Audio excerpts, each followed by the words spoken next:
తెలంగాణలో ఎండలు మండిపోతున్నాయి. పలు ప్రాంతాల్లో 46 డిగ్రీలకు పైగా ఉష్ణోగ్రతలు నమోదవుతున్నాయి. ఈ నేపథ్యంలో వాతావరణ శాఖ తెలంగాణ ప్రజలకు చల్లని కబురు చెప్పింది. రాష్ట్రంలో జూన్ 1వ తేదీ నుంచి 3 రోజుల పాటు వర్షాలు కురిసే అవకాశం ఉందని తెలిపింది. జూన్ 1న భూపాలపల్లి, ములుగు, కొత్తగూడెం, ఖమ్మం, నల్గొండ, సూర్యాపేట, మహబూబాబాద్, వరంగల్, హన్మకొండ, జనగాం, సిద్దిపేట, యాదాద్రి భువనగిరి, రంగారెడ్డి, హైదరాబాద్, మేడ్చల్, మల్కాజ్గిరి, మహబూబ్ నగర్, నాగర్ కర్నూల్, వనపర్తి, నారాయణపేట, గద్వాల జిల్లాల్లో ఉరుములు, మెరుపులు, ఈదురుగాలులతో వర్షాలు కురుస్తాయని తెలిపింది.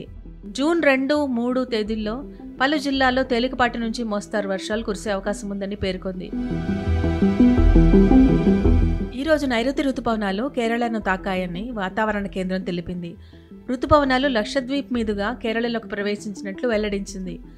రుతుపవనాల విస్తరణకు పరిస్థితులు అనుకూలంగా ఉన్నాయని కర్ణాటక, తమిళనాడు, ఆంధ్రప్రదేశ్లోని కొన్ని భాగాలు, నైరుతి మధ్య బంగాళాఖాతం, పశ్చిమ బెంగాల్, సిక్కింలోని పలు ప్రాంతాల్లోకి రాబోయే 2-3 రోజుల్లోనే విస్తరించవచ్చునని వాతావరణ శాఖ తెలిపింది.